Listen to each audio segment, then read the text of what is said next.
Cumprimentamos a todos com a paz do nosso Senhor e Salvador Jesus Cristo. Estamos iniciando mais um programa EBD na TV. Estamos nesse primeiro trimestre de 2013 estudando nas revistas da CPAD o tema Elias e Eliseu, um ministério de poder para toda a igreja. O comentarista da CPAD deste trimestre é o pastor José Gonçalves. Hoje estaremos estudando aí a lição de número 9, que traz para nós como título Elias no Monte da Transfiguração.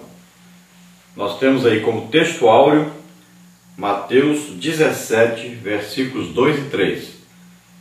E Jesus transfigurou-se diante deles, e o seu rosto resplandeceu como o sol, e as suas vestes se tornaram brancas como a luz. E eis que lhes apareceram Moisés e Elias, falando com ele. A nossa verdade prática diz: o aparecimento de Moisés e Elias no Monte da Transfiguração é o testemunho de que a lei e os profetas cumprem-se em Cristo, o Messias prometido. Nós temos aí como leitura bíblica em classe Mateus 17, do versículo 1 ao versículo 8. Vamos ler. 6 dias depois, tomou Jesus consigo a Pedro e a Tiago e a João, seu irmão, e os conduziu em particular a um alto monte.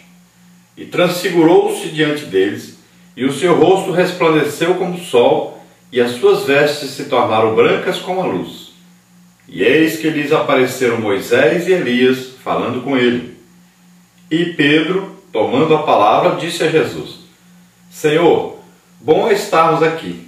Se queres, façamos aqui 3 tabernáculos, um para ti, um para Moisés e um para Elias.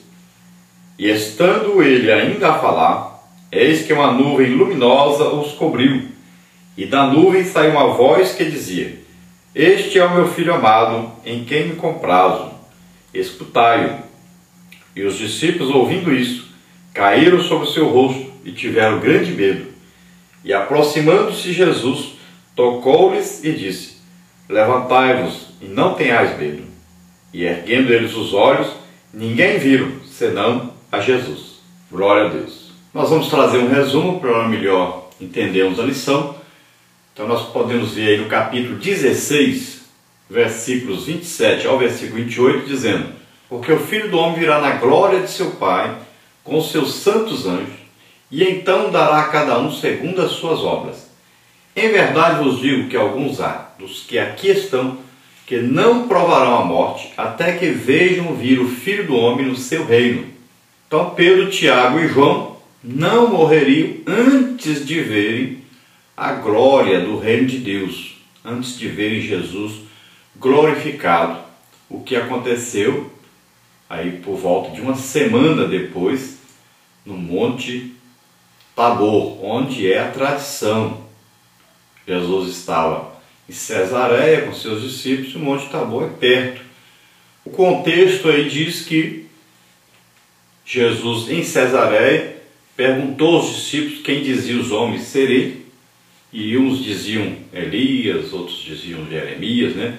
Elias porque Jesus fazia milagres, Jeremias porque Jesus intercedia, sofria pela nação de Israel, outros diziam que ele era um outro profeta qualquer. Então cada um dizia uma coisa, e Jesus disse: e vocês, quem dizem que eu sou? Então Deus, usando Pedro, colocando em Pedro aí uma revelação de quem era Jesus, Pedro então diz: tu és o Cristo, o Filho do Deus vivo. E uma semana então depois dessa declaração, Jesus vai se revelar a Pedro, João e Tiago, os 3 principais discípulos, apóstolos, que tomariam a frente no início da igreja. Então ele revela a eles como é o reino de Deus, qual a situação no reino de Deus. Ele se revela também como realmente Deus, para que eles crescem realmente que aquele que estava ali ensinando a eles os seus primeiros passos na fé, ensinando para eles como eles deveriam se comportar depois para começarem a igreja, então eles deveriam ter a certeza realmente que ali Jesus, ele era Deus realmente. Então nós vamos ver que 6 dias depois, Marcos diz no capítulo 9, versículo 2, ou quase 8 dias depois, Lucas diz no capítulo 9, versículo 28, ou 6 dias depois, como Mateus diz aqui na leitura nossa, no capítulo 17, versículo 1. Então as indicações aí de datas estão ligadas à maneira de cada um escrever para o judeu ou para grego, né? Nós vamos ver que Marcos escreveu aos romanos e ele usou então a linguagem hebraica, o modo de contar os dias hebraico, e ele disse 6 dias. Nós vamos ver que Mateus, escrevendo aos judeus, também indicou 6 dias depois. Então ele já contava os 6 dias só a partir do outro dia, e não a partir do dia que ele estava falando. Já Lucas disse quase 8 dias, porque ele contava, além de contar o dia que ele estava falando, ele ainda contou uma semana depois. Então ele colocou quase 8 dias. Então, na verdade, nós podemos concluir aí que eram 7 dias, porque esse 7 dias é um número profético, é uma semana, falando a respeito da semana em que Jesus passaria sofrendo em Jerusalém, para depois então ele morrer e ressuscitar. Nós vamos ver qual é o motivo, por que Jesus subiu aquele monte em princípio. Então ele subiu para orar, para falar com o Pai. E ali ele orava e os discípulos estavam com ele, Pedro, João e Tiago. Então todos começaram a orar, Jesus orando, os 3 discípulos orando. Mas daqui a pouco os discípulos começam a dormir enquanto Jesus está orando. Então Jesus entra num momento de tremenda intensidade na sua oração e ele passa a ter então ali uma comunhão íntima com o Pai, e ele ora e vai orando e de repente a presença de Deus invade aquele lugar. Se nós olharmos para Moisés, por exemplo, quando ele subiu ao monte para conversar com Deus, nós vamos ver que quando ele desceu, o seu rosto brilhava, resplandecia, por causa daquela presença de Deus junto com ele. Então veio ali um brilho, né? Ele acabou ali tomando sobre ele aquele brilho, porque invadiu todo o lugar onde eles estavam. Então isso acontece numa presença gloriosa de Deus. Então aqui Jesus vai orando, até que de repente ele está diante dessa presença poderosa do Pai, e a glória de Deus invade todo o local, e de repente Jesus revela o que ele é. Veja que quando ele veio à terra, ele veio, se humanizou para vir, tomou a forma humana. Mas agora ele vai orando e entra na presença de Deus, e agora então ele se revela o que ele é na realidade. Ele é Deus mesmo.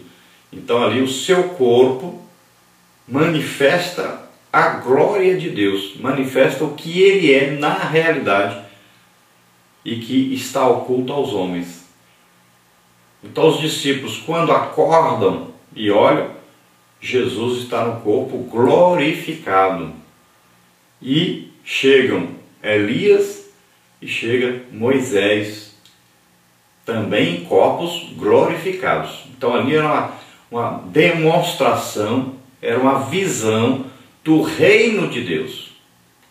Eles estavam vendo na realidade como era o reino de Deus. Então as pessoas que morriam, que corpos receberiam? Aqueles corpos que estavam ali. Também as pessoas que seriam arrebatadas, que corpos teriam? Aquele corpo que estava ali, né? Moisés representando os que morreram, então um corpo glorioso. Elias representando os arrebatados, porque ele não morreu, foi arrebatado, representando então os arrebatados, um corpo glorioso. Nós vamos ver também que ali estava Moisés representando a lei e Elias representando os profetas, todos falando e indicando Cristo. A lei indicando Cristo, porque a lei revelava o pecado e mostrava que o homem necessita de um Salvador. Os profetas falando a respeito da vinda desse Salvador. Então tudo se resumia em Cristo. O importante ali era Jesus Cristo. Era mostrar, então, revelar que tanto a lei como os profetas conduziam ao Salvador Jesus Cristo. Um Deus mesmo vivo que desceu à terra e se humanizou para levar sobre ele os nossos pecados, as nossas iniquidades, nossas enfermidades, tudo de mal do homem levar sobre ele naquela cruz e morrer em nosso lugar, para nos salvar, nos purificar no seu sangue precioso, comprando-nos para Deus. Glória a Deus. Nós entendemos também que tanto Moisés como Elias são aquelas duas testemunhas que vão aparecer lá durante a grande tribulação. Então eles estão aí prefigurando essa vinda deles lá durante a grande tribulação. Eles têm uma aparição aí, mas depois ainda teriam. Então o trabalho de Moisés não findou com a sua morte e nem o trabalho de Elias findou com a sua subida ao céu. Eles ainda tinham muita coisa para fazer. Os homens são sempre tendenciosos ao descanso, né? A pararem de trabalhar. Jesus certa vez diz, olha, meu pai trabalha até agora. As pessoas diziam sobre o sábado, dizendo, Deus parou, está descansando. E Jesus disse, não, meu pai trabalha até agora e eu também trabalho.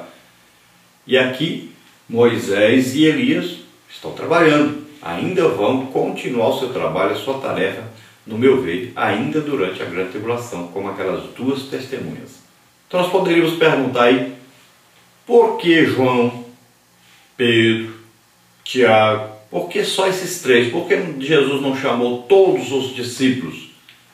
Então, Jesus tinha a intenção de mostrar a esses três que seriam os colunas da igreja, aqueles que seriam responsáveis por dar a base ali da igreja no seu início, uma visão do reino de Deus.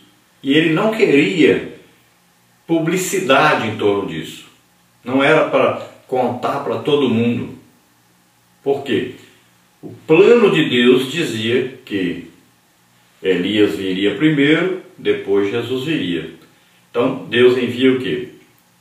João Batista, que veio numa unção, na mesma unção, no mesmo tipo de ministério de Elias, e logo 3 meses depois Jesus nasceu e iniciou seu ministério logo após João Batista iniciar o seu. Então o Elias que havia de vir veio.